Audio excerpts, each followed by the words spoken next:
We're live. All right. Let me set the tone. If you want to win, you got to make shots. Well, he's not wrong.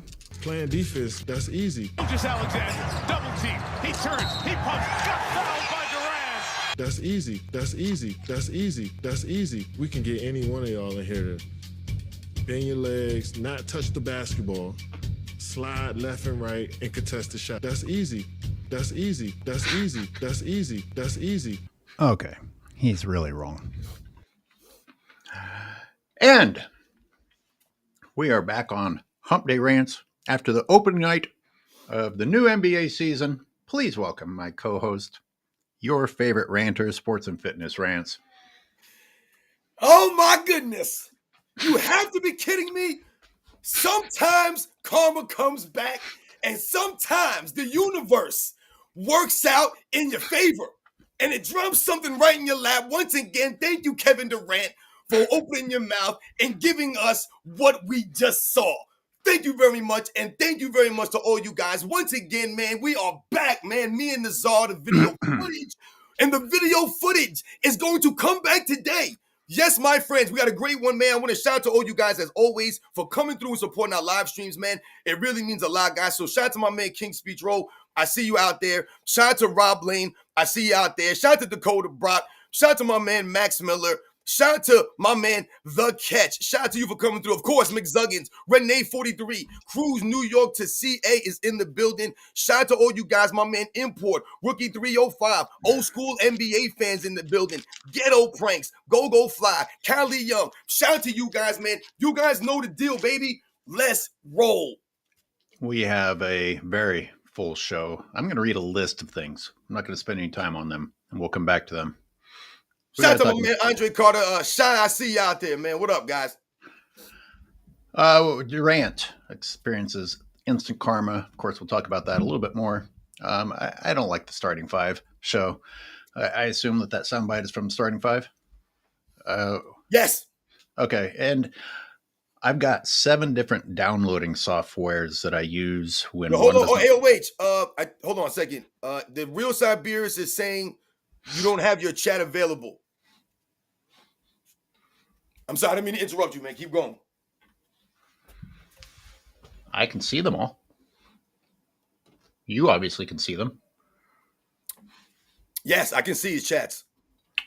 Oh, he means in YouTube, perhaps. Oh, God. Just stop fucking with me, YouTube. I can't fucking take... Honest, I stayed up all night trying to download footage. All 7 of my software items are failing. All right. Talk to them then. While I figure this shit out. Or I'll finish reading the list and then you can talk to them, okay? Yeah, go ahead. Keep doing your thing. I'm sorry, man. God damn it. Fuck you, YouTube. What the actual F is a foul? This is inspired from me watching Luka Doncic. What the actual F is an illegal screen. I spent a lot of last season looking at the crazy illegal screens that weren't called, and suddenly last night, illegal screens were being called. What the actual F is a charge, and I don't just mean we don't know. I don't think the refs know. The refs called traveling one time, and I think it was the time that it wasn't traveling. Durant calling the timeout and not being penalized for it. Yep. Michael Jordan's little intro interview. Okay. The Warriors roster. Gary Payton 2, Jimmy Butler, Vanderbilt versus Draymond. Austin Reeves, like him or not. Luka's foul calls, I already said that.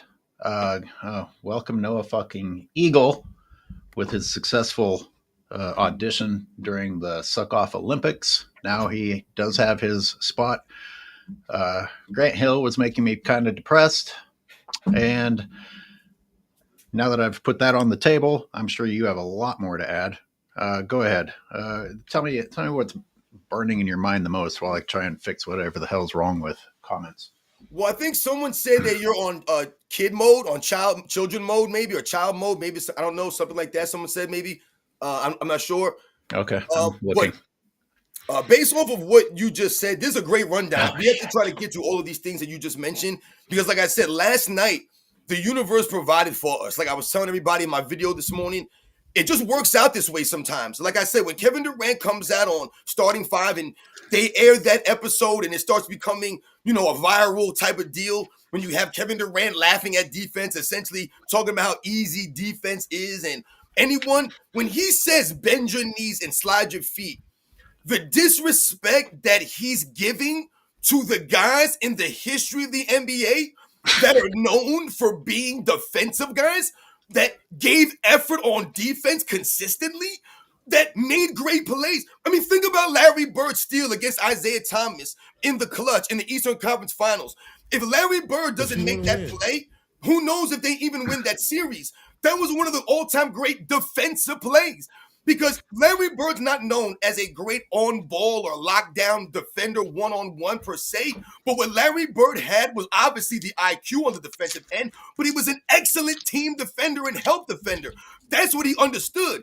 So in that moment, he made a high IQ play. Think about Michael Jordan in Game 6 in 1998. What's the key play there? The key play is the steal from Karl Malone. But not only the steal, it was the fact that he stole it without fouling Karl Malone. When you see that play in super slow motion that we've all have, that's a clean strip. He does not foul Karl Malone in that play. That's a key play, man.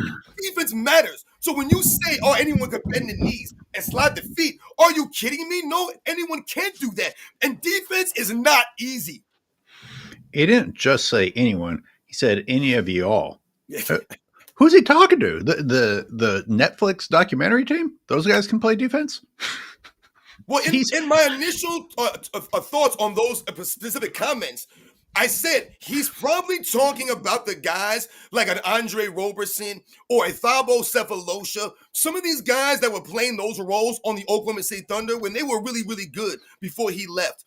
When I think about Andre Roberson, I mentioned this in the video. In the Western Conference Finals in 2016, he actually shot a higher percentage from the three-point line than Kevin Durant did. So when you talk about these guys just bending their feet, bending their knees and sliding their feet, not only did Andre Roberson do that in the Western Conference Finals, but he was also knocking down the shots when he had the opportunities. When guys kicked it out to him and he took the shots, he was knocking it down at a higher percentage than Kevin Durant was in those moments. So the guys that he needed to do their jobs did their jobs and then some, and Kevin Durant did not come through. Oh, I don't think I read this one, but skills. Is shooting a skill? Ladies and gentlemen, everyone watching, is shooting a skill? How the fuck? I was listening to your rant. How does one team go like 2 for a zillion and the other team goes 4 for a gillion zillion? And we're talking about it being the more skilled era. And it's the 3-point shooting era. Come on. You not only can't dribble anymore, you can't shoot either. And that's the 3-pointer. They're scared to death of the mid-range. Don't even start on the mid-range. These dudes get stuck somewhere between the paint and the 3-point, and they're like, oh, fuck. No, you're absolutely right. You're on the money, AOH. Like I said, when we're talking about the shooting, you just mentioned a gazillion shots.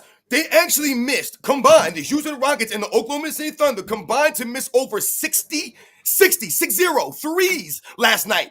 Over 60 threes, guys. I'm not exaggerating that. That's the facts. Go look it up. That was combined between OKC and the Rockets. The Oklahoma City Thunder took 52 threes last night, which is really uncharacteristic for how they play the game. Shai Gilgeous-Alexander shot 9 threes and was 1 for 9. That's not normally his game. But I mentioned this in my video, and you mentioned the shooting percentages. How is his skill? You're telling me the guys from the 90s couldn't go out there and take 90 threes and miss 60 of them? They absolutely can do this. But when you talk about what these guys were doing, and I said, it's not just about them taking all these threes all the time and missing all these threes. It's the kinds of guys that are taking these shots. Like I mentioned, you got guys out here like my man Lou Dort. This guy Lugans Dort, right? No knock on him. He's a 3-and-D guy, supposed to be a 3-and-D guy, can't shoot. This man was 0 for 8 dude, why are you shooting 8 threes in an NBA game? So, like I said, when you went 0 for 4, you thought to yourself, hey, man, I'm open. Let me shoot the 5th one. Then after you missed the 5th one, you thought to yourself, hey, I'm open. Let me shoot the 6th one. After you missed the 6th one, they kicked it out to you. You were open. You say, hey, let me shoot the 7th one. Where's the basketball IQ from these guys? Where's the thought process? Where's you putting pressure on the defense by pump faking, making a move to the rim, closing up the space, making a play? You can't just keep chucking threes up. You're not a shooter, dude. But that's what you got to watch last night. And I'm not saying it was a bad game. I enjoyed the game in the second half and the overtimes. They had some really good moments, man. And SGA, to his credit, he came through in the clutch, man. But damn it, you had dudes like Amen Thompson, same thing, 0 for 7 from three-point range last night. Why is Amen Thompson shooting 7 threes when Kevin Durant shot 4? Oh, by the way, he missed all 4. Okay. So obviously you're calling out the players. It's like, hey, at some point, wake up. This is not working for you. When do we shift that blame to the coaches? Because I have a terrible feeling that the coaches are saying, just keep shooting, just keep. In fact, we actually heard JJ Redick say that. So no coaches are willing to move away from this. Is it that? Remember, it's a players' league now. Is the fact that 3 is more than 2 that profound that you can't, that they just won't go back to? Yeah, but 2 is a higher quality than the 3. Let me read Beer and Joints, our Bulgarian friend. KD had more turnovers than shots in the 4th and overtime. Well, he's filling in for LeBron. We couldn't make fun of LeBron. KD did an impression of LeBron. Thank you. Yeah, a shout out to Uncut Hoops. He just dropped a video earlier on, and basically he talks about last night. He covers last night and Kevin Durant. A great video once again from Uncut Hoops. And he talked about the second half performance by Kevin Durant. Like they're mentioning, the turnovers versus shots taken. See, I've mentioned my video about Kevin Durant and why I don't consider him one of the elite scorers of all time. As far as like if I thought like the top 3 or 5 scores in NBA's history, I'm not thinking of Kevin Durant. And the reason why I don't is because to me, he doesn't have the mentality, the mindset of the all-time elite great scorers that you have to have. You have to be willing sometimes to just keep running at that wall. Sometimes they need you to put shots up. Like I said, how does Amen Thompson take more shots overall than Kevin Durant, but he took 7 threes and Kevin Durant took 4? I just don't understand how Kevin Durant in the second half just doesn't take shots. He's out there playing backseat and second and third, fourth fiddle to some of these. I mean, they had the dude, what's his name? Reed coming off the bench. And like he was taking more and seemed to be more aggressive than Kevin Durant did. So when I think about the great scorers and why I don't consider Kevin Durant like those guys like a Jordan or a Kobe, some of the great scorers, the Jerry West, the Allen Iversons, man. Like I said, some of these guys that will just keep coming after you. Kevin Durant won't do that. He's okay with scoring 23 points and taking 16 shots or whatever he took. He's okay with that, and that's not going to get it done sometimes. Let me play another soundbite that I want to rant about. You got to make shots. I got to play it again and make it bigger. You want to win. You got to make shots. What's the fucking pause about? What's the dramatic pause about? What does he think he's about to say something really, really fucking smart? And fuck Netflix for going with it. And fuck the dramatic background music that's actually telling the audience, wow, this guy's saying some real shit here. No. In fact, it's been a clown show of every single one of these assholes that they put on there for an interview. Oh, what a terrible, terrible, terrible show. Yeah, that's great, man. My man said, F Netflix, man. How dare y'all put this stuff out? This is not, like you said, he's saying something profound. And listen, man, Kevin Durant can shoot the ball. He can knock shots down. No one's ever denied this. This is what the one thing that Kevin Durant does and at an elite level is knock down shots. No doubt about it. So when he's promoting that aspect of winning, it makes sense to me. The problem with Kevin Durant is what he says and the way he says it. Like I said, when you say anyone, or we can get any, like you said, any of y'all to come in here and bend your knees and slide your feet, like I say, it's a slap in the face to all the great defensive players and all the guys who gave effort on defense. The guys that I was talking about, I was watching growing up. I used the word consistency with those guys, right? They weren't perfect, man. They weren't flawless, but they were consistently showing up and giving the effort and competing. And on the defensive end, that's what, that's how you show and really, show that you're giving the effort is on the defensive end, because not everyone's going to be an elite defensive player. But the one thing that you should always be able to do is give that effort, man. And a lot of these guys, like he said, I'm too cool to play defense, man. I'm Kevin Durant. And that's why I love the way it came. Think about it, guys. It was a double overtime game on opening night, off the heels of these comments. And in the last play, you have the best player from OKC versus the best player in Houston on an island, one-on-one, where you cannot put your money where your mouth is. All you got to do is play defense for one stop. No one told you to play for a quarter, a half, a full game.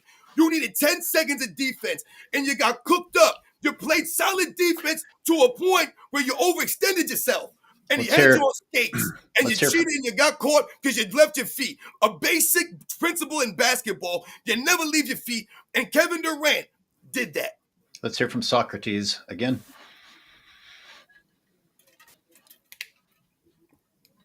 You want to win.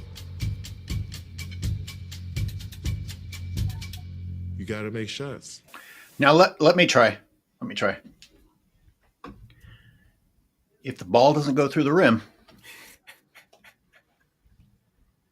the shot doesn't count. Holy shit, y'all. I'm blown. I just gave you some free advice. Man, when you just did that, it made me, and when I thought about Kevin Durant and what he said, it made me think about that scene from that movie. It's like Forgetting Sarah Marshall, I think it's called. And there's a scene when he's there with Paul Rudd, right? And he's trying to give him like some worldly advice, and he's talking about, you got to get up to be down. And he's like, what? He's like, no, don't get up. You have to pump up, get up. And he doesn't make any sense. He doesn't know what he's saying. That's Kevin Durant, man. Oh, the surfing training. That's the surfing training. Yeah, or Paul Rudd's high out of his mind, doesn't even know what he's saying. He has no clue. And he's trying to tell him, and he's laying on the surfboard there, and he's like, no, well, you can't just lay there because you're laying down. He's like, well, you told me don't move. He's like, well, no, you have to move. You have to get up. He's like, well, you said don't move. Let me catch some supers here. By the way, Siberius or McZuggins or whoever it was, thanks for the lookout. I don't know why.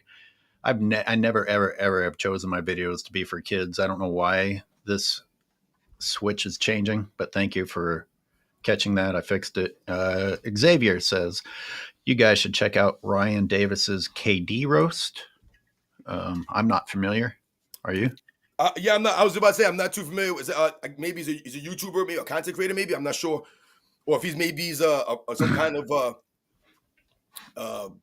guy who has a podcast. Maybe 5 memberships to AOH on Discord available. Oh, Siberius really wants me to try Discord. Oh, wow. Okay. Well, that's one way to do it. Dude, good for you. I'm struggling with Patreon as it is. Oh, shit. And the chats just went flying by on the screen. So there was Xavier. You see any other ones? There's McZuggins, and here is Praise the Dawn. Salute, AOH and SNFR. Salute back to you, Mr. Dawn. Yeah, shout out to Praise the Dawn, always coming through. Like I said, the true supporters, you guys are always coming through. And like I said, when you talk about that game last night for Kevin Durant, like I said, he's making these kinds of comments, and he's just been the way he's been over the last several years, how sensitive he's been and how, like I said, lack of impact. We laugh about LeBron James having a negative plus minus. Well, Kevin Durant had a negative plus minus last year also. And, a lot of people don't mention that as much. And he got this contract extension, even though he was a negative, whatever he was last season. He got another $90 million. Kevin Durant's the highest paid player in NBA's history. But one of the things that we didn't even touch on that was a laughable moment for Kevin Durant is that Kevin Durant tried to call timeout. So when they had no timeouts. So not only did Kevin Durant brick up a free throw like you showed and highlighted at the beginning of the show in the closing moments, which allowed SGA to come down and tie the game and send it to overtime. Yep. Because remember, the Houston Rockets were up by 1, and Kevin Durant went to the line for 2 free throws and missed the first one. But not only did you have that happen, on the ensuing play, like I just mentioned, when SGA comes down and hits the game-tying shot and they get the ball inbounded, there's only a couple of seconds, and Kevin Durant attempts to call timeout when they had no timeouts on the books.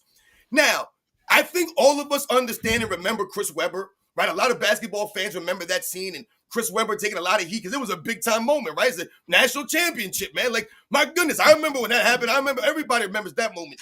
So when you talk about having a Chris Webber moment, we're not talking about that magnitude. It was the first game of opening night of an 82-game season.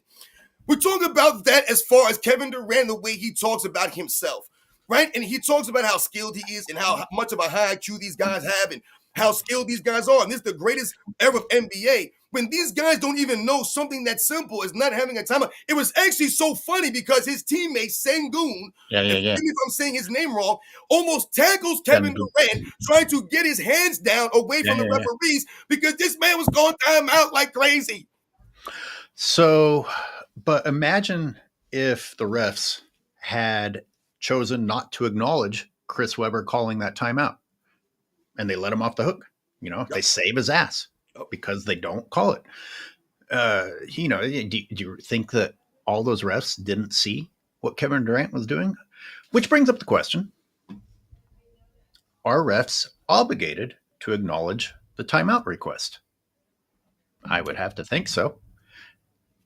So it sets a precedent. So now people, if refs are going to do this shit and bail players out by not acknowledging when they incorrectly call a timeout, then just go around calling timeouts all fucking night. Maybe it'll work in your favor.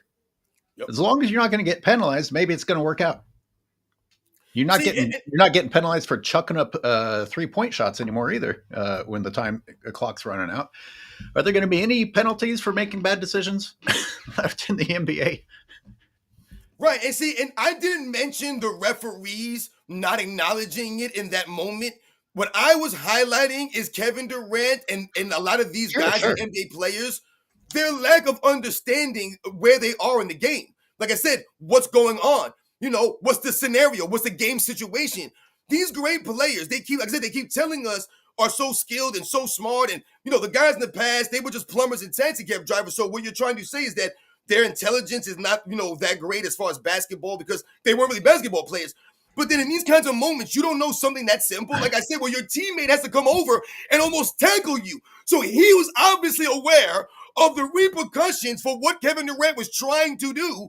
And he had no idea, Kevin Durant. He's in la-la land, Kevin Durant. Because what's going on in Kevin Durant's mind? Kevin Durant's mind is he don't care. He's a god of basketball. He could do no wrong.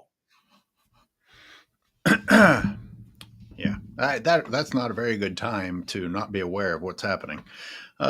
Y'all may not realize this, but if you don't score any points, you can't win the game. Very profound.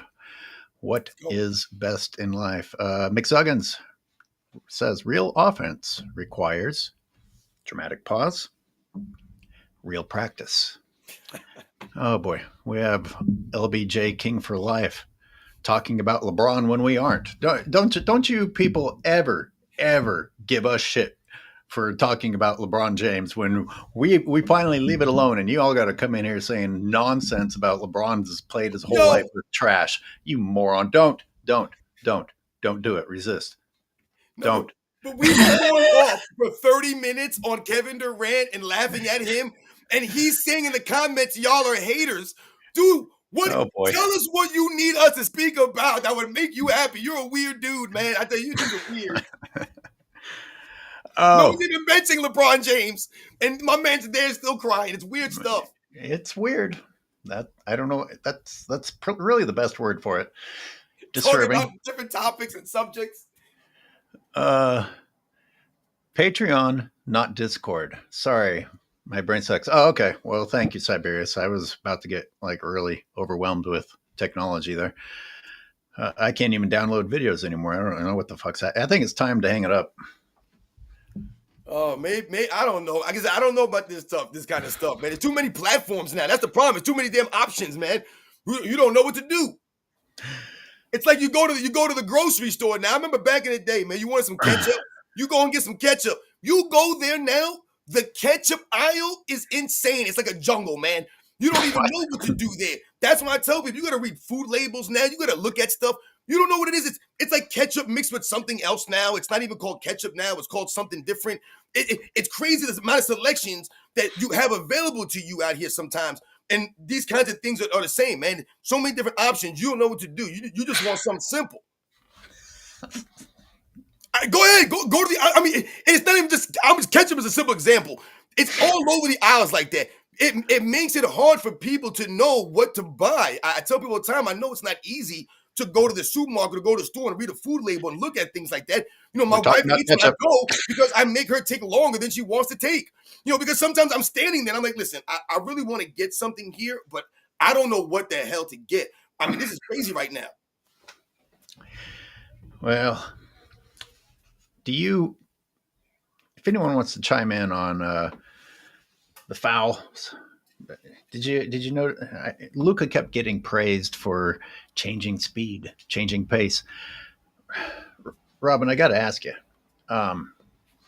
when you play defense against people in basketball, whether it was professional or whether it was, not professional, but whether it was on the pickup court or whether or not it was in high school, and you're doing this, do you not ever make contact? Like, is there a rule that you guys have to have space in between you, or do you two not like bump bodies as he's driving to the hoop?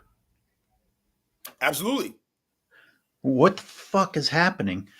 I'm seeing guys, and I'm not defending because it's the Warriors, like just going like this, and as long as Luka touches his chest to them, he's getting a whistle. I don't understand what the fuck allowable defense is. Is this fall under the freedom of movement rule that doesn't exist but keeps being enforced randomly? And I'm sorry I don't have the footage to show everyone. I tried many times. I don't know what the hell's going on. But you know what I'm talking about? If you guys watch the games, you got to know what I'm talking about. Let's see. This is the thing. Did you see the illegal screen change? Did you see that all of a sudden they started calling illegal screens and they aren't nearly as bad as what they were getting away with last year? Did you notice that change? Like I said, I watched the entire second half and overtimes of the first game, and I did not see. Oh, you didn't watch the Warrior game?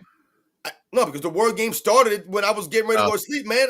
I'm in New York. That's the one I'm talking about. Okay. No, yeah. So, that's why I had asked you, before we came on, if you actually watched that game, because I know that I had a great insight for the first game because I watched the first game. Because, like I said, it was on my side of the country anyway. Anyway, the thing of, like, I didn't see those calls in that game. Also, the chucking at the end of a quarter or a half, I didn't really see that come into play. Maybe I missed it, but I didn't really see that come into play. And the new rule with the high five rule, where if you go for a shot and the guy hits your hand, I didn't really see that come into play. Now, SGA, who people will say is a guy who, based for free throws, I guess similar to a Luka Doncic. See, the thing with Luka Doncic, I think that we've all have noticed or realized about him is that, yeah, he's got game, man. No one's denied his abilities. But it comes at, the cost of him.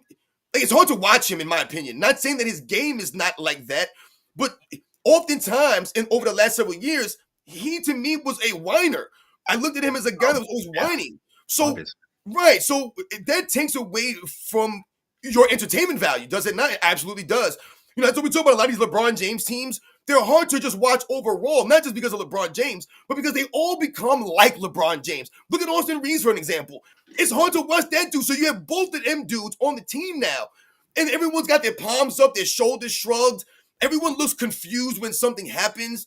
I was watching the game again, like I said, the first game, and this guy Sengun, who I respect his game, but he was bothering me a little bit sometimes at the ends of that game because it was a tight game. And all of a sudden, this guy started feeling a certain type of way. Dude, you're being guarded by Alex Caruso. Calm down and stop acting like you're being hounded by some big dude. And he was all over, like he just looked like he was doing a lot of like looks and weird stuff to me that makes me like, dude, just play the game, dude. Play the game. You guys are supposed to be nice like this. That's what I'm saying. Like, when I play, you mentioned the streets. When I play, you talk about defense. When I play the game, and I've mentioned this before, I don't call fouls. I ain't out here worrying about this stuff, man. You ain't got time to be worrying about dudes slapping you on the wrist. Yeah, there's been many times that I played a pickup game where I went for a shot at the end of the game. Maybe it's point game, and I'm going for a shot, and a dude rakes me in the arm, and I clearly missed the shot because I was clearly fouled. But I ain't calling it, man. I play the game. I ain't got time for this stuff. These dudes are always looking for a foul. Play the damn game, man. Yeah, I always felt super, super awkward if I felt tempted to call a foul. I'm like, I really should be calling this foul, but I still didn't because it just feels gross. Yo, shout out to my man KC70058 who said Robin never stays on topic. Thank you very much. You are absolutely right. I ramble on sometimes. I know it. Shout out to you guys. Thank you. Gun. Damu brings us on topic. At least I have it on my list. And did you watch Jordan's interview? I can't find a full interview online. Well, it's out there. Tura was talking about Jordan feeling nervous shooting a free throw because he didn't want to disappoint a child. Well, yeah, that stood out to me too. And I heard Uncommon Sense talk about it. And this is why in my notes it says Michael Jordan sounded authentic. Because what do these front runners do? They act like nothing bothers them, even when they're visibly shaken. They're like, "Oh no, man, I didn't even notice that dude." After they just finished like a fight and cussing him out, shit, they ain't know. Like, who? The guy you just tried to get in a fight with, dipshit. Don't try to play cool. They all do this. Anyway, Yep.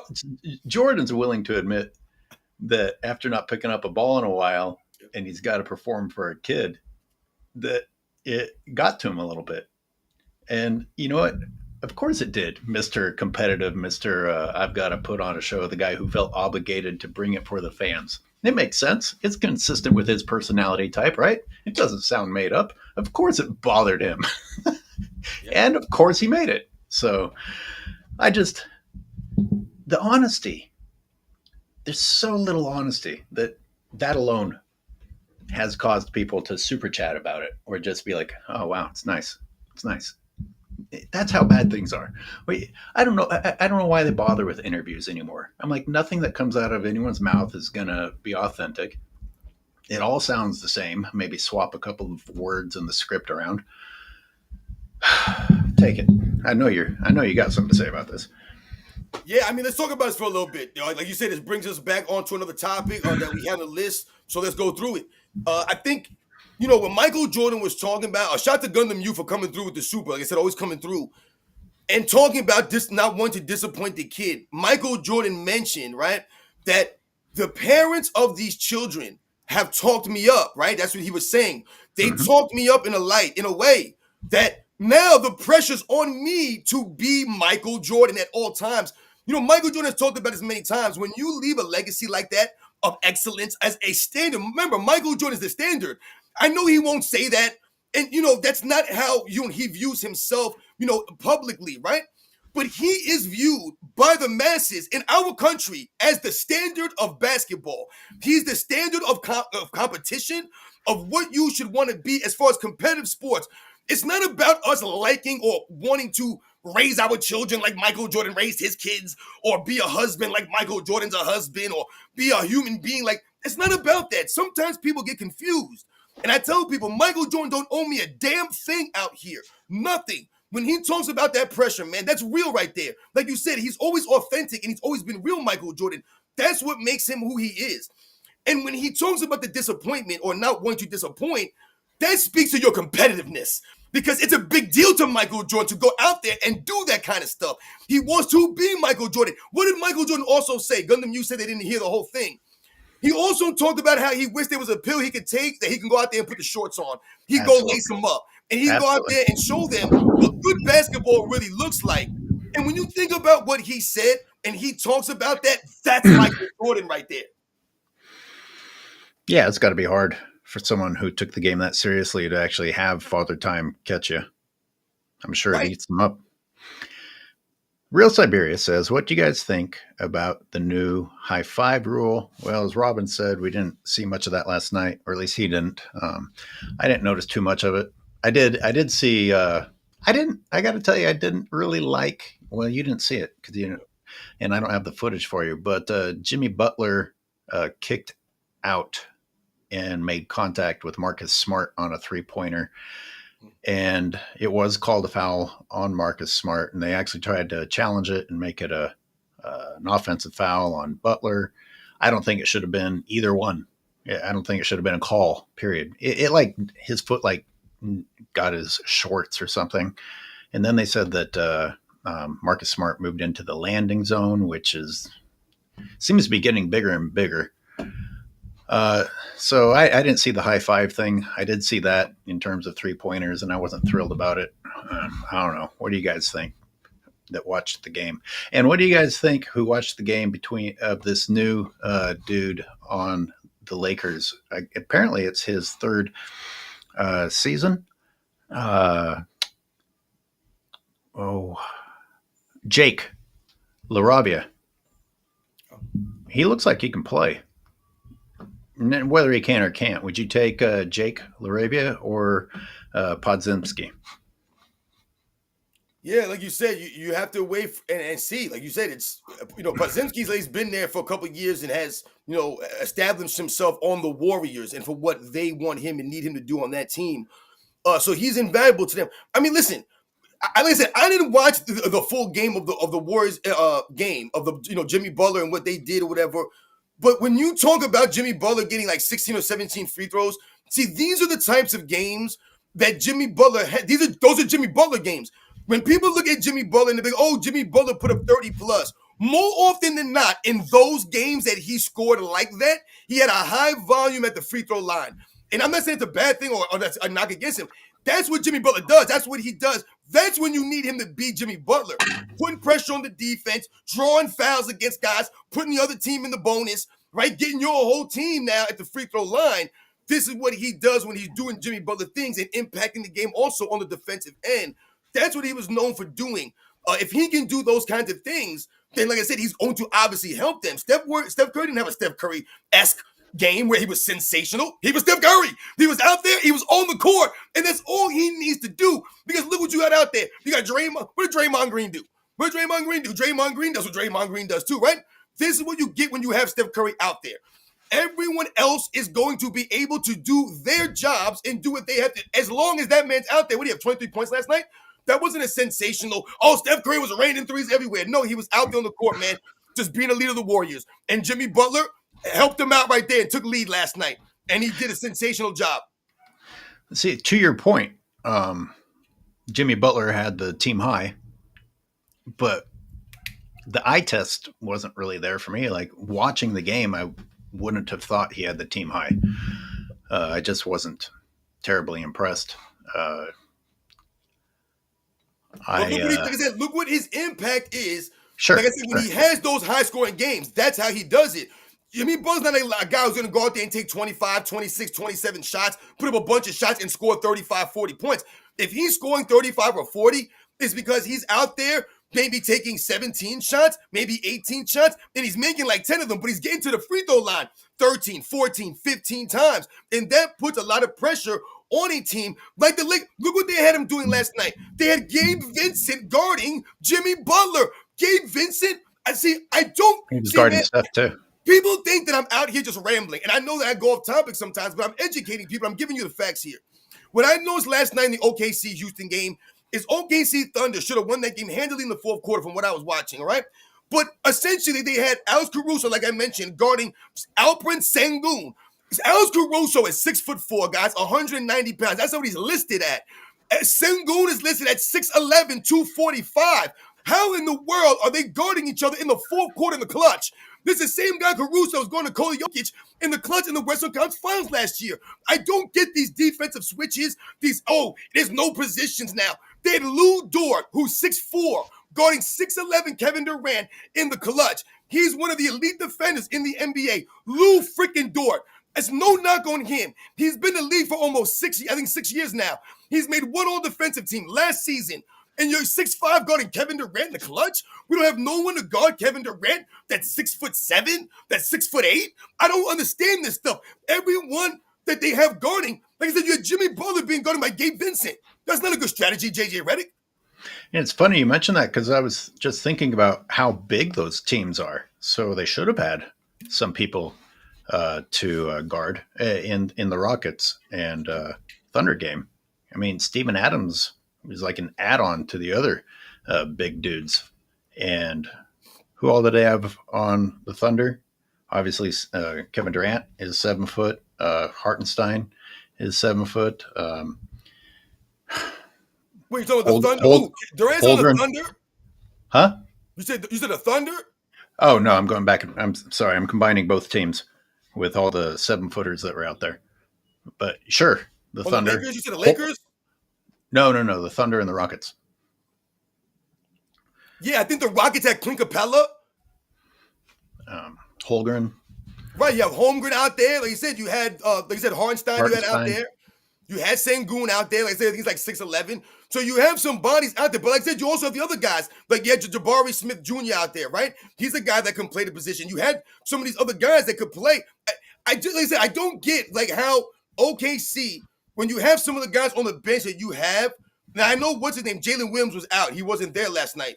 I just don't get it. Like I said, some of the matchups that you saw at the end of the game, it doesn't make any. Like I said, you had two guys. Think about it. You had Durant and Sengun out there, and I get the size of these guys, but you had Caruso and Dort guarding them. And what I'm saying is, one of the points I'm trying to make here is like, this is what I'm saying. Like, this is the most skilled in the greatest era of all time. They knocked some of these other guys, and Kevin Durant was having a hard time against Lou Dort. But you're telling me he would be cooking up Scottie Pippen or some of these other elite defenders that, I come on, man. It's I don't see it. Eric P says the Rockets paid for KD and now they want a refund. I got to tell you, we're talking specifically about players that didn't look good. I didn't think either team looked very good with the Lakers or the Warriors, but the Warriors made more threes. And because I know they won. I didn't think they looked that good. It was just a matter of, thank God, more of their threes went in. And to that point, that's not the type of basketball that gets us excited, or at least not me. It's just like, well, maybe this time down the court, the 3-point chuck is going to go in the hoop. Can I see something else? And don't get me wrong. I know the Warriors move the ball. I know everyone to some extent moves the ball. But by far and large, it just felt like, well, which team's going to make their shots? And the Warriors took 40 and the Lakers took 30 some. I mean, what'd you say? The other game they missed 60? Combined, they missed over 60 3-pointers. Combined, they shot, I believe, 91, and they combined to make, I want to say, 27 of 91 or something like that. So they missed over 60 threes in that game. So you mentioned the Warriors game, and the Lakers. You talked about, you didn't think the Warriors looked that great. There's one thing we have to understand. All right, number one, we get it. It's opening night. It's one game. All right, we understand all of this. The problem for someone like Kevin Durant in particular on opening night was all of these things happened one night. There's a lot of stuff. And like I said, this man was calling timeouts. He's missing free throws. He's fouling out of games. He's not taking that many shots. He didn't look good on defense like that. I mean, it's just a bunch of things for Kevin Durant. The Rockets don't have a point guard, it looked like to me. They had Amon Thompson run the point. So the Rockets got issues, man. They got some issues. It's one game, but we can see the issues for them. When you talk about the Warriors and we think about the Lakers, the one thing about the Warriors that I noticed, and I talk about the Lakers, and I didn't watch, I watched some film on it. I watched some highlights and some other stuff I saw people put out. So I didn't watch the actual games, but I watched enough stuff to look at and know some things. The Warriors' assists to their turnovers, even though they had a lot of, quote unquote, a lot of turnovers, they still had a good amount of assists to those turnovers. I believe it was like 28 to 19, I want to say. As opposed to the Lakers, it was 23 to 18. 28 to 18. And I believe the Lakers had 23 assists to 19 turnovers. So when you think about that kind of correlation, on top of they were being out-rebounded, the Golden State Warriors, I think, had 9 offensive rebounds, which is not good. But the Lakers had 7. They had seven offensive rebounds. And when I Yeah. talk about Luka Doncic sometimes, and people be like, oh, Luka Doncic put up 43 points, 12 rebounds, 9 assists, sensational numbers for Luka Doncic. But the man had 0 offensive rebounds. 0. So when you talk about having 12 rebounds, think about Kevin Durant. I mentioned this earlier. Kevin Durant, 9 rebounds. Okay. 0 offensive rebounds. 47 minutes on the court, 6'11", 7'6" wingspan. You have 0 offensive rebounds, even though I just mentioned there were over 60 threes missed. You didn't get an offensive rebound of all those threes that were going up that your team missed.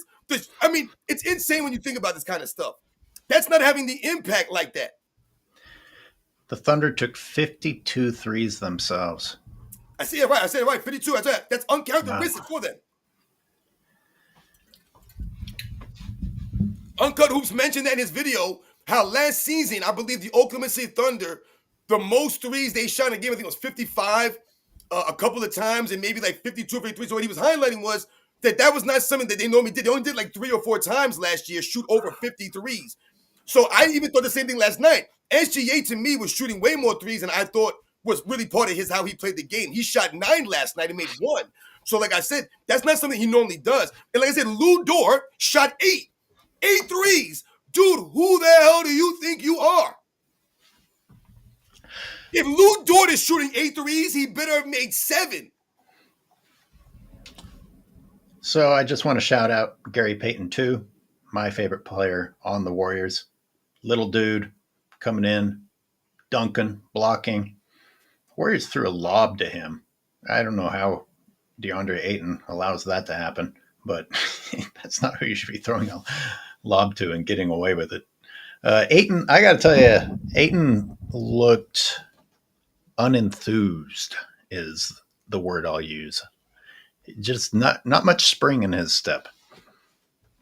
He looked like ass. Just say it. He looked like ass. He looked like ass, man. This man played 37 minutes and scored 10 points and had 6 rebounds.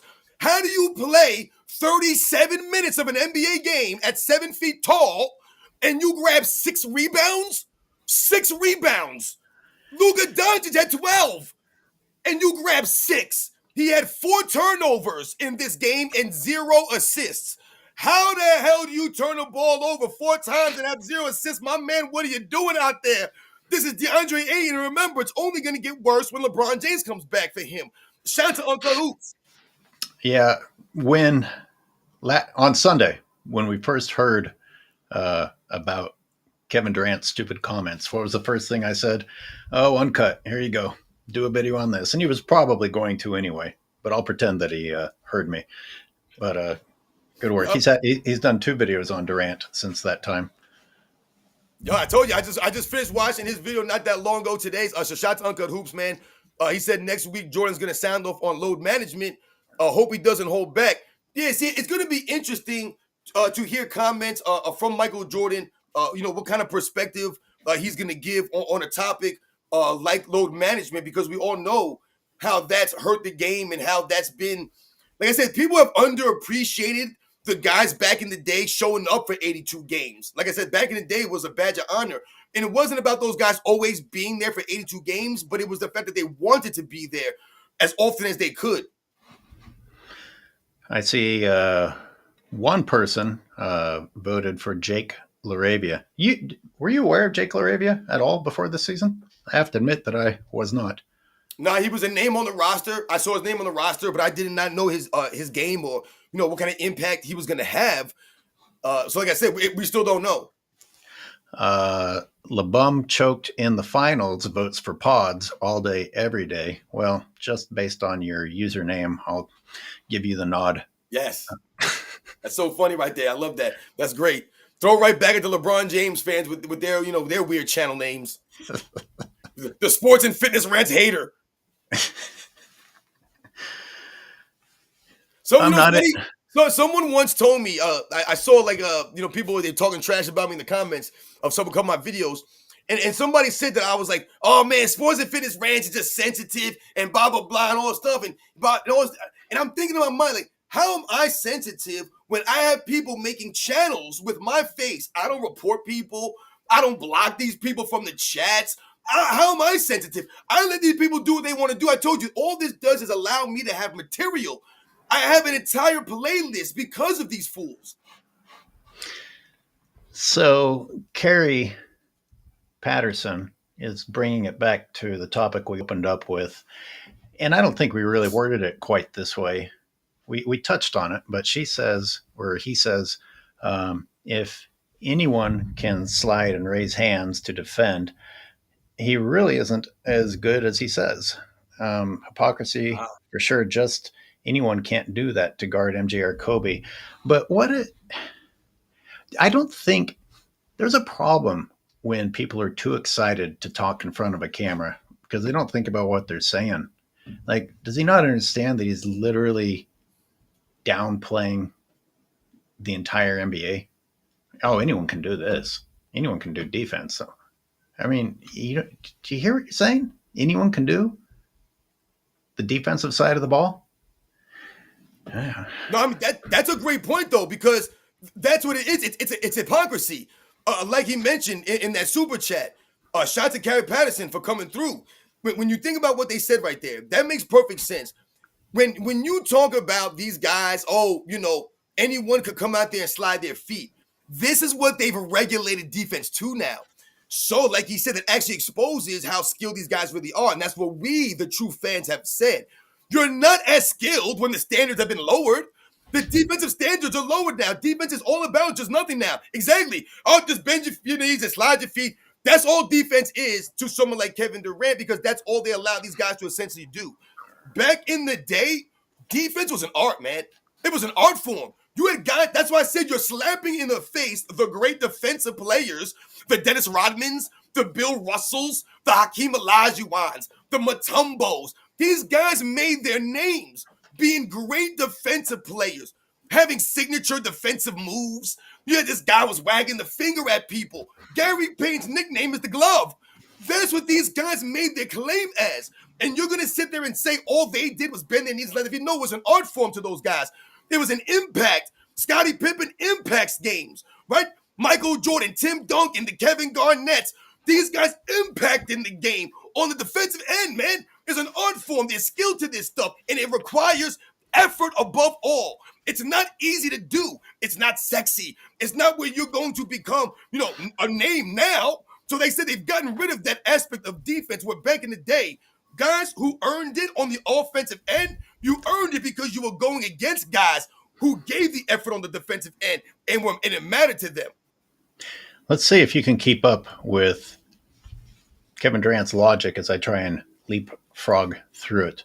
At one point in time, he says fans shouldn't comment on the game because they don't even play. You don't do what we do. Today, he's saying anyone could do what we do. And then he has also gone so far with the blame game as to say, well, you guys impact how we play because, of course, you're part of the game and how you treat us affects how we play. I mean, he's got all of the bases of excuses covered, doesn't he? Absolutely.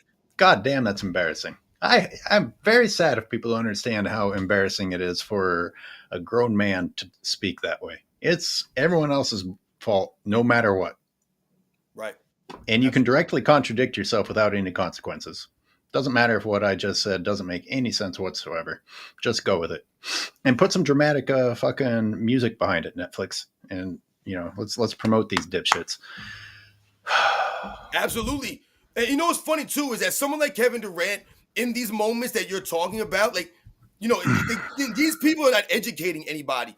He's mentioning defense and just that one aspect. That's not just how you break down defense. Like I said, how dismissive are you? You're not even educating. What about the kids out there watching? They hear Kevin Durant say this. They go out there in the basketball court. They ain't gonna play no D. They think D is just sliding feet and bending knees when they don't even realize there's other aspects of defense, like help defense, like team defense, like rebounding, which is part of defense. So once again, if you don't rebound, how are you going to get the ball back after the other team shoots? That's how you close out defense. That's what's called defensive rebounds. I mean, it's like I said, it really is weird to me how these are supposed to be the great players, and they don't even seem to really care to try to just educate and give you a picture of how basketball works. Will you read the super on the screen? Absolutely. Shout out to my man AR23, always coming through. LeBron not cheering for his teammates during a late run had me rolling. What a soft, sensitive excuse for a man. He was stone faced on the bench. I believe it. Yeah, and they did make a run. I So to believe it. the Like I said, if I was watching that game, I would have been interested to see what he was doing. Was he coaching from the sideline too? Was he pointing at guys? Hey, you go over there. Hey, yo, hey, AR, you go over in the corner. Yeah, go to the corner. Yo, Luca, you hit AR on come off the curl. Come off the curl. Like, yeah, that's what was he doing that? Dana, I agree. GP2 is more mad athletic than his father. That guy gets off the ground fast. He's got fast hops, and he talks mad crap to the other players. Yeah, he's not afraid of the big dudes. You gotta whether you enjoy shit talking or not, you have to acknowledge that GP2 is not afraid. Yeah, for real. Shout out to the Paytons. Shout out to the Paytons. Xavier de God says, if LeBron was 0-10 in the finals, do you think his fangirls would still call him the greatest of all time? Depends on what the media told them to think. If the media still went with it, then they would go with it. They have no fucking idea what reality is. So honestly, whatever the media tells them to think, they'll think. Yeah, I mean, I think the classic LeBron James fan, go to in these scenarios, the losses in the finals, it's all about the competition for them. So if he was 0-10, that would just mean that he faced the 10 greatest teams of all time in the finals. That's why he lost. It's really funny to me that they'll say that, losing in the finals is better, or we'll say that losing in the first round is better than the finals when no one's ever said that. But they'll try to say that, oh yeah, look, Michael Jordan lost in the first round, but LeBron James lost the finals, and they want to laugh at LeBron James. You guys are not understanding anything here. You guys, once again, are not looking at reality and understanding why LeBron James lost. You guys want to talk about LeBron James and the teams that he played against were the great teams of all time, and he ain't had no help. That's why he lost. It's laughable. SNFR. We need another LeBron fans say weird things video. Yo, Callie Young, shout out to you. I was thinking about dropping one this week. I was thinking maybe Friday, because I think Friday's a good time. Like my man Uncommon Sense always says, Fanboy Fridays. I was thinking about maybe hitting you guys this Friday, so it's funny that you brought that up. Shout out to you. Let's see. I just had a super here. Oh, I wanted to talk about Draymond. Someone talked about Draymond. It's hard. He got in. I was watching Jared Vanderbilt and Draymond go at it a little bit, and they said Jared Vanderbilt's their plan for him is to rile people up and play some tough D. Jared Vanderbilt is not a small dude. I think everyone thinks that he's small. That guy's not small. And as volatile as Draymond Green is, if these teams were to meet in the playoffs, I think Jared Vanderbilt will get him kicked out of a game. Yeah, was he like 6'8" or something like that? Yeah, and I know his arms are long, and he doesn't have like a huge frame, but he's yoked for a thin dude. Yeah, I think, like I said, I think he has, like you said, that body type. He has that like small. I mean, to me, like a small forward, like a really nice athletic look. Like you said, he looks like he can impact the game on both sides. He's known, and he was being touted for his defensive prowess because he said his long arms and the way he can move. If he could develop offensive, see, the problem for a lot of these guys, like we mentioned, is that when you're playing on a LeBron James team, I really doubt, the development or the focus on the development of a lot of the guys around it. You just don't get it like that. I feel like think about Rui Hachimura last night. Even Rui Hachimura, he's a pretty good sized dude, man. He's not small. His frame, Absolutely. he's a good sized dude. But even Rui Hachimura, to me, like, he seems to never, like, you said something earlier about DeAndre Ayton. You said that he didn't look like, I can't remember the word you used, but you said like he was almost like disinterested or something like that. Like he didn't look like enthusiastic or, he didn't look excited. Remember Eddie Murphy and Coming to America? I'm very excited to be here.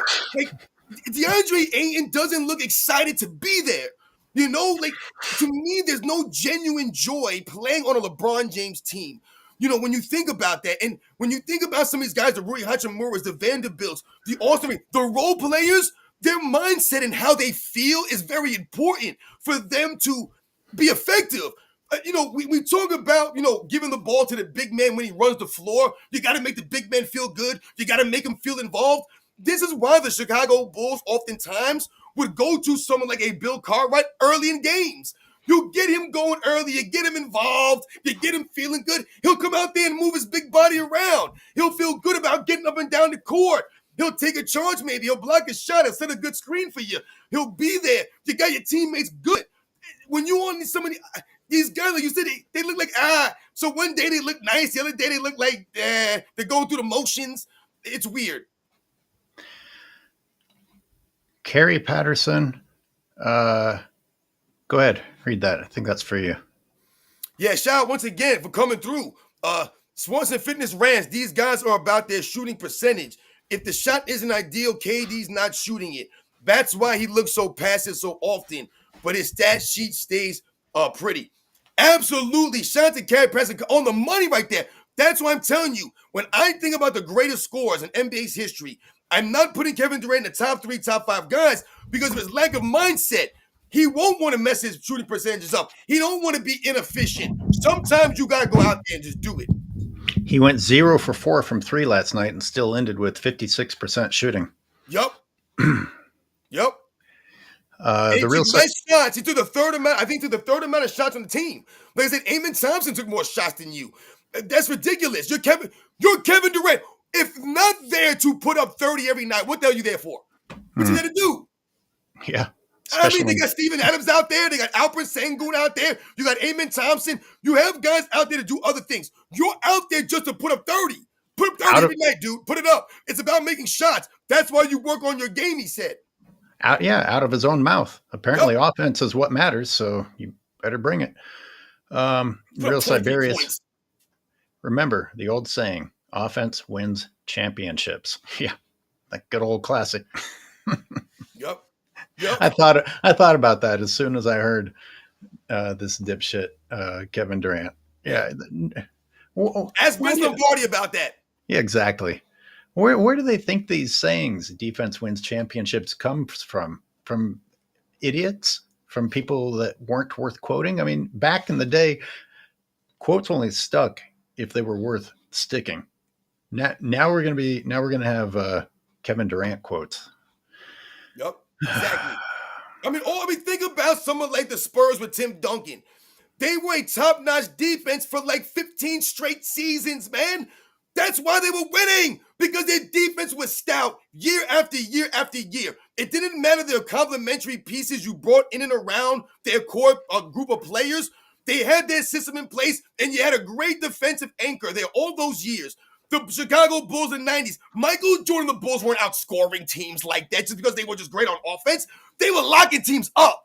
When they were going against some of these ugly defensive teams, like the New York Knicks, like the Miami Heat, they had a low-scoring game some of these games. The Indiana Pacers, you had to play lockdown D. It came down to stops at the end of those games. Stops.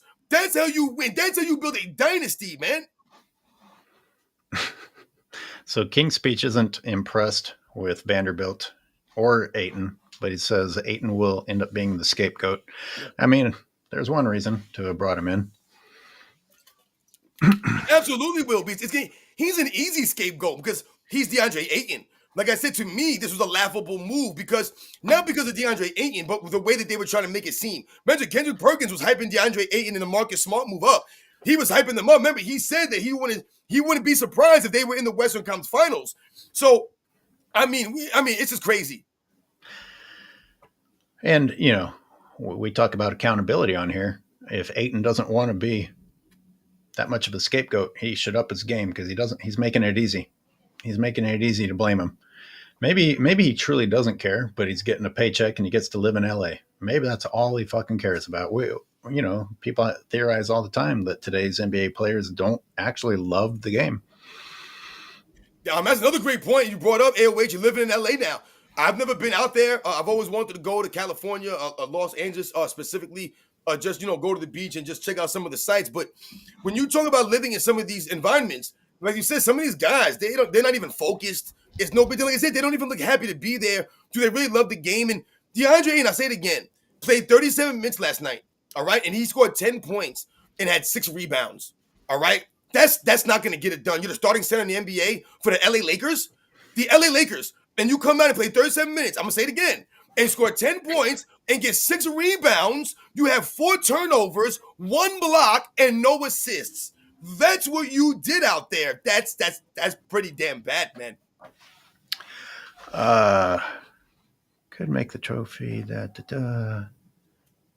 Says the guy with how many scoring titles? Does Kevin Durant not have any scoring titles? He's got to have one. Kevin Durant has 4. He has 4 scoring titles. Listen, what's Kevin Go Fly Durant talking about? Is a shot maker. That's what he does. The problem with his comments is that NBA basketball at the highest level is not only about making shots, because in certain moments and sometimes in games, I've mentioned this before in some of my videos, you can't always fall back on your shot making. We've all seen the great players miss shots. That's why I was highlighting in the 2016 Western Conference Finals.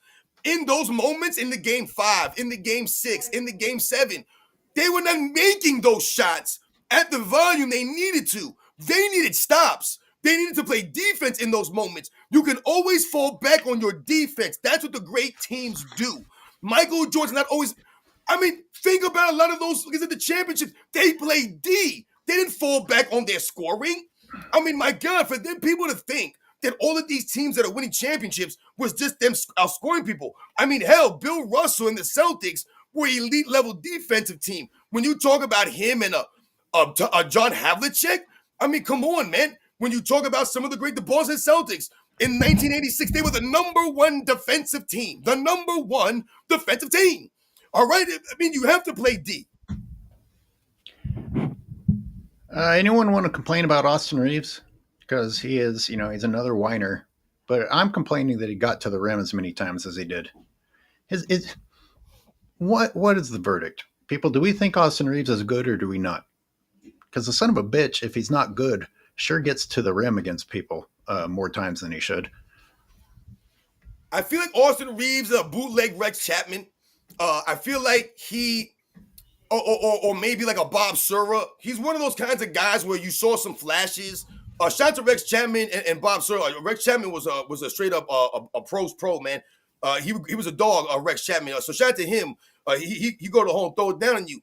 But to me, he has some game. Austin Reeves. Remember, Stephen A. Smith was calling Austin Reeves arguably the best third option in the NBA last season. Mm-hmm. I made a video and said that's laughable, and I named several other players to me that were better third options than Austin Reeves. But the things that he's been able to do, the flashes that he's shown, can't be denied.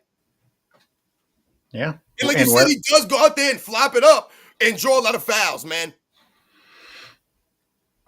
And see, AOH, when we talk about the standard being lower today, and we're talking about someone like Austin Reeves, let's say, and I say that, yeah, he's got some game, he shows some flash, he's able to do these kinds of things, even though he may not have like the skills or, the crazy game like that. In this era, because of the officiating standard, the lack of defensive emphasis, right? So defensive guys are at a disadvantage now. Whereas in other eras, they were at the advantage a lot of times with the hand-checking rules and the ability to play physical and hard-nosed defense. Now Austin Reeves can appear to be better. That's why I say it's like a bootleg Rex Chapman or some of these other guys, because someone like Rex Chapman, he was doing this in the 90s, man. Like I said, the flashes that Rex Chapman showed in his game, to me, would be much greater in this era. We say this a lot of time for a lot of these guys. It's opening. It's our first show after opening night. You want to take calls or you need to bounce? I got about 15, 20 minutes, so let's take a call, man. Let's do it. All righty. Let me get it up there.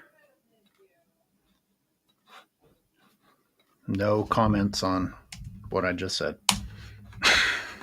And that's no shout out to Rex Chapman, man. Once again, no disrespect to Rex Chapman, because like I said, he was a true dog out there, man. He was a baller. That's why he's a bootleg Rex Chapman.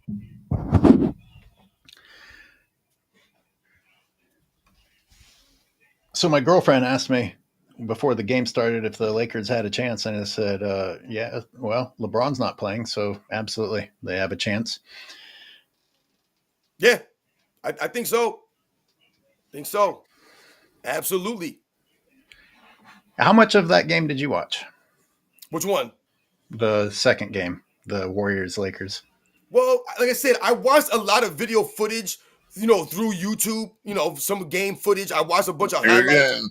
So, King Speech, All did right, you watch? guys, can you hear me? yes, Yeah. sir. Did you watch the Warriors Lakers?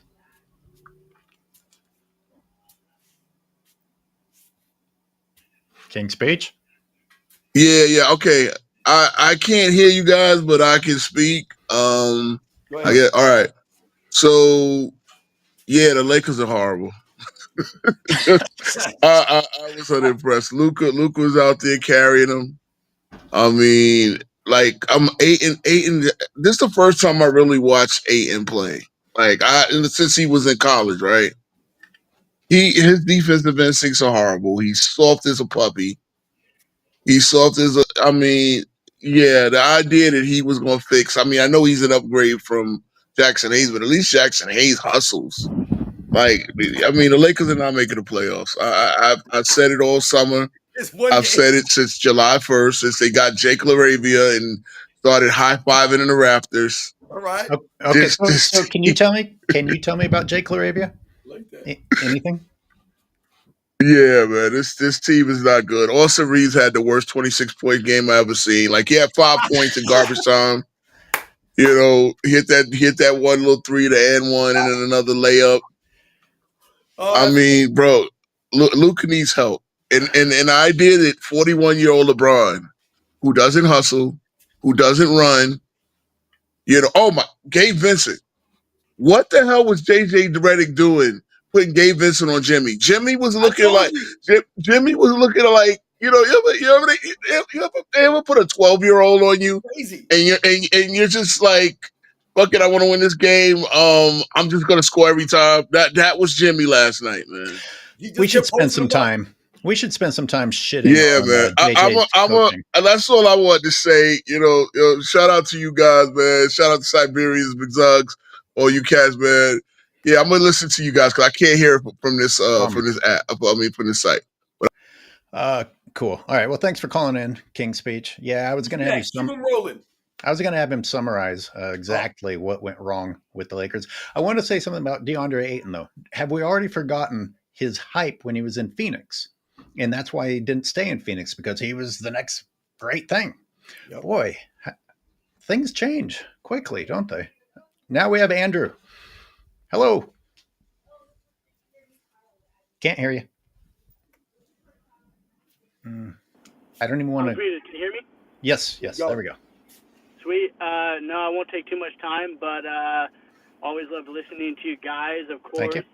And the one thing Kevin Durant doesn't get, and LeBron doesn't get it either, and these new guys don't get it, is because the team, they become the personality of the best player, I think, or they should, and that's why Michael Jordan, Kobe Bryant,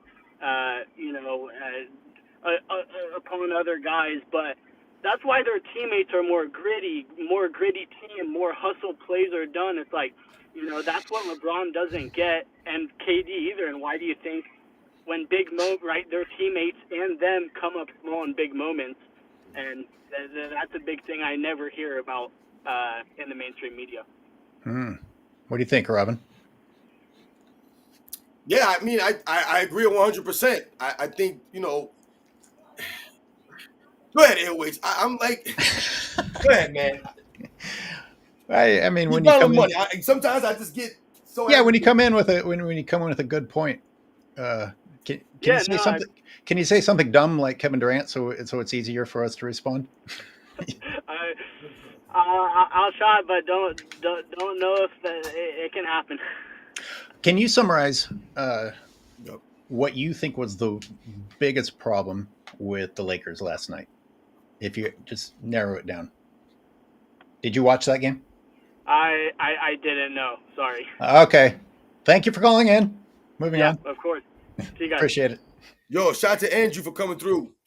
As always, man. The youngster, Top Dog, is here. Yo, what is up, everyone? Top 21, right? Wait, what happened? You're 21, right? Yes. Welcome to the show. What do you think about what you heard today and what you watched last night? Well, I watched the Thunder and actually, I didn't actually watch the full game, but I watched a little bit of the Thunder and Rockets because I had to go to work early this morning, so I couldn't stay up and watch all these games. I don't understand why these games is on so late now. It didn't used to be this way. Like I'm like even like 15 years ago, the games were on earlier. They were on. What is Alex Silver doing? These games on at 3 o'clock in the morning. I just don't understand who's gonna. To me, if only people who's gonna like stay up this late and watch an NBA game, they're not getting any action in the bedroom. I'll just leave it at that. I do feel bad for East Coast people for sure. Huge difference. They ain't getting any action in the bedroom if they watching if you staying up to 4 o'clock in the morning to watch the NBA game and the product what you watch LeBron James and this old self on the bench trying to be the coach like he That's it. always doing. I don't get it, but like I think this is a good season. I think of course they have the '90s uh, element of NBA on NBC. To me personally, I think that it's not going to make the NBA better. Yeah, it's good because NBA on Disney sucked, but you don't have the announcers for it. Like Bill Walton's no longer here. Marv Yep. Albert is old and retired. They don't have Bob Costas, so it's not. You're not going to really. It's not. It's not all the way. You don't have the full package. If you go what I'm saying. Listen to the young guy dropping names. Well, Real. I kind of still grew up on those names a little bit, so they kind of had a long career. So, but I just don't think it. I don't think it's going to save the NBA. If you ask me, there's too many things wrong with the current product. That it's just too many to name. Good point. And I'm going to move through people quickly. We'll talk about that for a minute and then let the McZuggins is. I did think these guys are depending on nostalgia, the idea of nostalgia, not really bringing back the past, but just hoping that people are so sick of the present that if they even mimic the past, the nostalgia will be enough to bring in viewers. Unfortunately, you can't actually bring back the old commentators, much less the old players. Let me bring McZuggins is while you respond to what I said and Top Dog. Go ahead, Robin. No, I think it's interesting. What he mentioned about the times of the games coming on, and at his age, and some of the names he said that he brought up. But let my man McZuggins go ahead, man, do his thing. McZuggins, what's on your mind? Hey, what's going on, guys? Welcome to the show. Thank you very much. Super quick, something from way back. We were talking about why we can't have real offenses besides the sort of clutchonomics thing. I just want to throw out something for you guys to discuss compared to back in the day. Do you know that the average lifespan of a coach since 2010 with a team is 2.7 years? Jesus Christ. That's across all 30 teams. It's a 2.7 year lifespan if you're the head coach with a team. I think right now this season, the average is now 3.4 because the 2.7 number being that low still included guys like Jerry Sloan was still in there after 2010. Yeah. Like it still included the 21 year, like all those. But back in the day, you figure, Lenny Wilkins, right? Chuck Daly, these guys were there for practically for life. But at 2.7 years, and the players are going to talk about feeling disrespected and go on the media and try to get everybody talking about you. How in the world are you ever going to institute anything? Never mind the attitudes of players or wanting to do it or humility or any of that. Just from a coaching perspective, if you have 2.7 years of a precarious position, that's the median. That's not even like the low end. You can be fired in less. How the hell are you going to institute a system? I want to know how many of those players or coaches are still being paid on previous contracts too, out of everyone. Oh man, that's one for Jim, but that's a really good question. Anyway, just tossing that out there for y'all to think about. Thanks for having me. Thank you. Thanks for popping in and popping out. That makes room for everybody. And I thought about Steve Kerr and Spoelstra as long-term coaches. Who else comes to mind for you? Popovich was there during that time for a long time. And I'm trying to think like who some of the coaches were. He said since 2010. So I was just trying to think about some of who the coaches may have been. You mentioned Spoelstra. That was a good one to mention. And he's still there in Miami all these years, even though LeBron James wanted him gone a long time ago. You know, it's funny that he brings that up and he says it's 2.7 on average since 2010. And this is when we talk about, when we talk about teams and the lack of continuity for a lot of these teams, the lack of cohesion and consistency. These guys are bouncing around a lot, the players, but also the coaches. I mean, just think about the Lakers and LeBron James. Since he's been there, it's going to be his 8th season in LA, and this is his 4th coach. So on average, that's a new coach every 2 years. Yeah. So that's actually under the average that he talked about at 2.7. Yeah. So, when you talk about some of these things, think about the New York Knicks. They got rid of Tom Thibodeau, and we wonder, why'd you get rid of him? Some of these coaches get fired for reasons that don't make any sense or for no reason at all. Rick Carlisle is mentioned, but he hasn't been at one spot. So he's been at some spots. Like, he was in Indiana for a little bit before he's back there now. He was there in the early 2000s. He was the coach for the Masters of the Palace, Indiana Pacers team, I believe. He was also, it's funny with Rick Carlisle, if you think about his career, when he was on the Detroit Pistons as their coach, they got rid of him and brought in Larry Brown. They won the championship. When he left the Indiana, or when he was at the Indiana Pacers, to me, they had a legit shot to win a championship. And then they had the Masters of the Palace kind of derailed them out. And then you think about his time on the Dallas Mavericks, that he was there. Remember, he was there when they lost, what was that, 2010, I believe that was? I can't remember. It might have been 2010 when they lost to the Spurs before they won the championship. They lost to the Spurs as the heavy favorite in the first round. So, and then he bounced back and won the championship. But yeah, he's been on some of these teams for a little. He was under the Dallas Mavericks coach for a little bit. Isaiah, you are on. What is on your mind? Can y'all hear me? Hello, I can hear you. Oh. Y'all can hear me? Yes. Okay, Yes, what's going on, y'all? I've been watching y'all for a good amount of time, man. And AOH, you got a lot of good content. You got a lot of good things to say, especially with the visual proof. My thing is, my biggest point that I've taken away from what LeBron doesn't have is the comparison. When you compare other GOATs in other industries, you realize that these guys are actually good and skilled in their respective areas, like Tom Brady. I hated Tom Brady for a long time. When he was a quarterback, he had a lot of help. I think Gronk was a top 3 tight end of all time. I used to hate him a lot because he won a lot. But then I noticed after he won all of the rings that he got, that he was at Gillette Stadium last year and the crowd had him on the Jumbotron and he wasn't putting the fucking crown on his head. He wasn't doing all the extra shit. He was just waving at the crowd, having a good time. And I was like, well, compare this to LeBron. This is a totally different situation. This guy is going to try and, soak in and milk all the things that he can milk in so he can get an all caps caption from House of Highlights and say he's the GOAT. But this guy is humble. He got his 7 rings. Yeah, he might have had a lot of help, but he was competitive. He was going at guys. I see this guy yelling at offensive linemen. Maybe he might know the guys will split him up at some point, but he had fire in him. So with all the help that he had, he used it. With LeBron, all the help he has, he finds a way to still lose. With all the visual proof I've watched. And I'm like, damn, he's actually, yeah, okay, you say he's top 2 all time, Stephen A. Add 2 more zeros to that. That's kind of how I see it. So for me, it's crazy to see. And another point that I had was you guys really helped me realize what's going on from the past.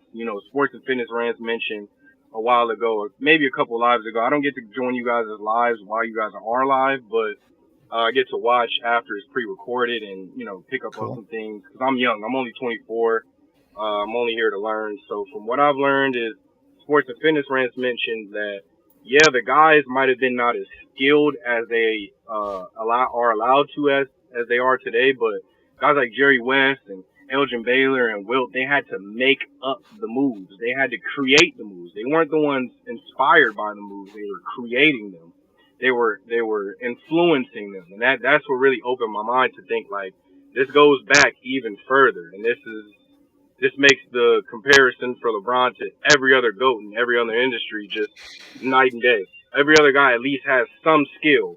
Even if their GOAT status isn't real, they have some skill in their industry, whether it's music or sports. It could be anything. LeBron just doesn't have any of that. He doesn't have the skill. He doesn't have the class. He doesn't have the ability to make it look like he's winning even when he's, not achieving. He doesn't have any of it. That's pretty much all I had to say, though. I hope you guys got to take some points from that, but I appreciate what you guys do, and please keep doing what you're doing, even if you're not getting love.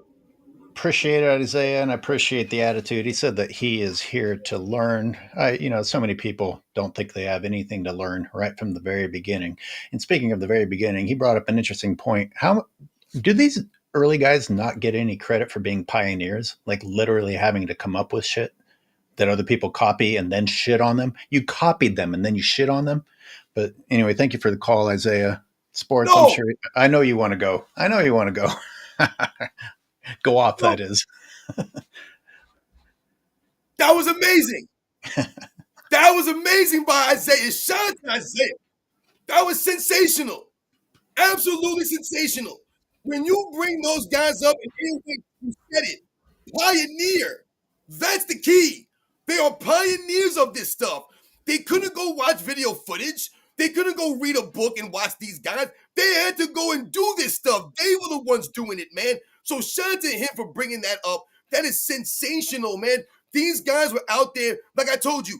Elgin Baylor was the guy that Dr. J said he was trying to emulate out on the streets when he was a young kid. And then Michael Jordan talked about Dr. J. It's all like that, man. Elgin Baylor, I bring him up all the time because of that. It's a lineage, man. These guys were doing it, man. So shout out to him for bringing that up. And like I said, it means a lot, for real. Excellent calls, people. And we are tapped out. I went through my entire list. We may not have ranted on each of them quite as long. I've got a few more minutes if you do, or we can end it clean. Yeah, I got to get rolling.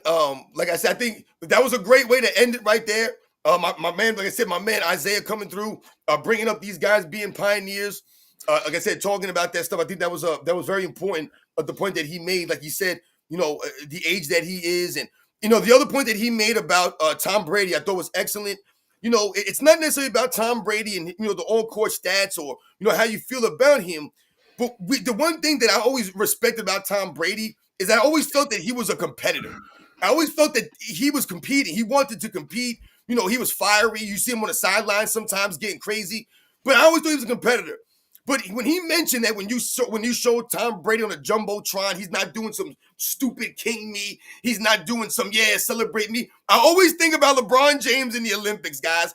When they showed that dude on the jumbotron, and LeBron James thought they were talking about him, and he stood up like they were talking. Dude, ain't no one talking about you. Stop crowning yourself when ain't no one even celebrating you.